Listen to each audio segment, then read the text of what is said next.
여러분, 혹시 머릿속으로 나만의 꿈의 집을 그려본 적 있으신가요?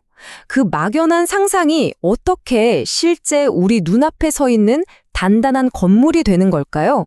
오늘은 바로 그 과정, 하나의 아이디어가 정교한 건축 설계도로 탄생하기까지의 아주 흥미진진한 여정을 함께 따라가 보려고 합니다. 이번 시간에는 막연한 꿈이 현실이 되기까지의 핵심적인 5단계를 하나씩 따라가 볼 텐데요. 아이디어가 처음 싹 트는 순간부터 거의 탐정처럼 모든 걸 파고드는 기초조사를 거쳐서요. 사람을 중심에 둔 따뜻한 디자인을 입히고 마침내 구체적인 청사진을 완성하기까지의 그 모든 과정을 샅샅이 살펴보겠습니다. 자, 첫 번째 단계는 바로 아이디어의 탄생입니다. 놀랍게도 모든 위대한 건축은요, 복잡한 계산이나 도면이 아니라 나 이런 집에서 살고 싶다 하는 아주 단순하고 개인적인 꿈에서부터 시작된다는 사실 알고 계셨나요? 마치 이 그림처럼 말이죠. 3층짜리에 한 250제곱미터쯤 되는 집이면 좋겠어. 꿈은 참 명확한데 이걸 현실로 옮기려고 생각하면 와, 진짜 어디서부터 손대야 할지 막막하죠. 바로 이 막연한 꿈과 복잡한 현실 사이에 다리를 놓아주는 사람, 건축가가 필요한 순간이 바로 지금입니다. 이제 꿈을 현실로 옮기는 첫걸음, 바로 기초 다지기입니다. 근데 여기서 말하는 기초는 땅을 파는 게 아니고요. 정보를 파는 과정이에요. 왜냐하면 좋은 디자인은요, 무조건 탄탄한 조사라는 기반 위에서만 세워질 수 있거든요. 건축계들은 이 복잡한 과정을 그냥 막무가내로 하는 게 아니고요. 보통 이렇게 크게 3단계로 나눠서 아주 체계적으로 접근해요. 보시는 것처럼 먼저 목표를 정하고 필요한 모든 자료를 싹 모으는 분석 단계가 있고요. 그 다음엔 수집된 정보를 바탕으로 디자인의 방향과 조건을 딱 설정하는 종합 단계, 그리고 마지막으로 실제 디자인을 만들고 평가하면서 구체화하는 계획 단계로 이어지는 거죠. 자료 수집은 크게 보면 딱 2가지로 나눌 수 있어요.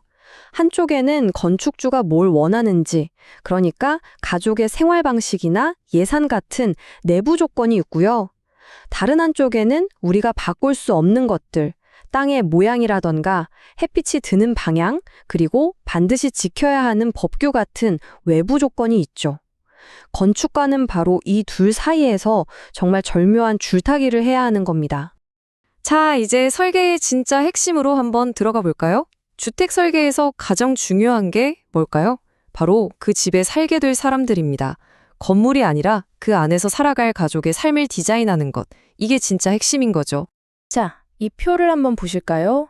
건축가는 이렇게 가족 구성원 한 명 한 명을 깊이 들여다봐요. 가령 사업가이신 아버님께는 조용히 바둑을 둘 서재가 필요할 거고, 그림 그리는 게 취미인 어머님께는 햇살이 잘 드는 작업 공간이 있으면 정말 좋겠죠? 또 각자 취미가 뚜렷한 자녀들에게는 그들만의 공간을 마련해주는 식으로요. 이 모든 개인적인 이야기들이 바로 디자인의 첫 실마리가 되는 겁니다. 그리고 그 분석의 결과가 바로 이런 공간관계도로 나타나는 거예요. 이게 뭐냐면요. 눈에 보이지 않던 가족들의 삶에 대한 정보가 처음으로 거실, 주방, 서대처럼 필요한 공간들과 그 연결고리로 번역되는 순간인 거죠. 추상적인 이야기가 처음으로 물리적인 형태를 갖추기 시작하는 정말 결정적인 단계라고 할 수 있습니다. 자, 이제 가족의 이야기는 다 준비됐어요. 그럼 건축가는 이 이야기를 어떻게 집이라는 형태로 빚어낼까요? 그 시작은요, 의외로 아주 단순한 덩어리에서부터 시작됩니다. 처음부터 막 벽 세우고 창문 그리고 이렇게 안 해요. 그 대신에 거실, 주방, 안방 같은 공간들을 그냥 커다란 덩어리나 블록으로 생각하고 여기저기 놓아보는 거죠. 바로 이런 식으로요. 이걸 전문 용어로는 매스 스터디라고 부르는데요. 쉽게 말해서 레고 블록으로 집의 전체적인 모양을 요리조리 맞춰보는 거라고 생각하시면 돼요. 건물의 전체적인 모양이랑 주변 땅과의 관계를 가장 직관적으로 탐색하는 단계라고 할 수 있죠. 자, 이렇게 입체적인 블럭들이 어느 정도 자리를 잡았다? 그러면 이제 이걸 2차원의 평면도로 구체화하는 단계로 넘어갑니다. 이 스케치 한번 보세요. 거실, 주방, 안방 같은 주요 공간들이 어떻게 배치되어 있는지 한눈에 싹 들어오죠. 추상적인 덩어리가 비로소 구체적인 평면이 되는 과정입니다.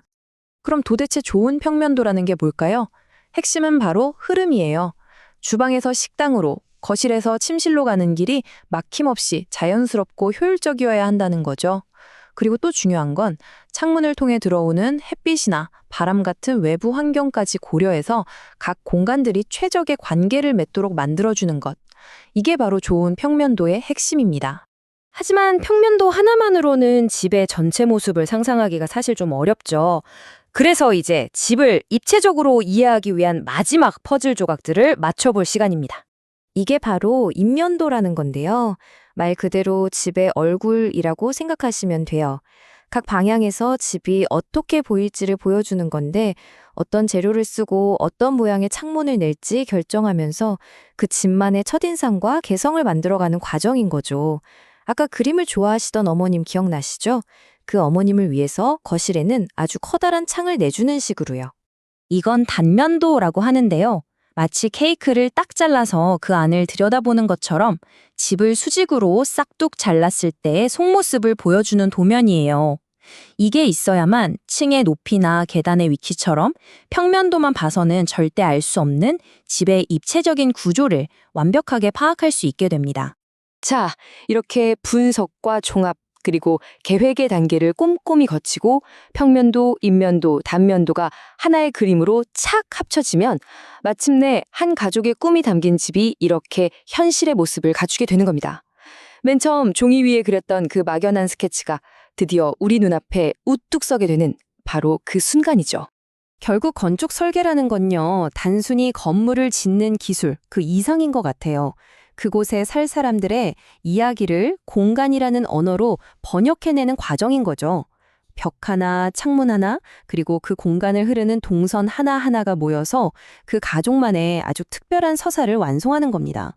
자, 오늘의 이야기는 여기까지입니다. 이제 마지막으로 여러분 스스로에게 한번 질문을 던져보시면 어떨까요?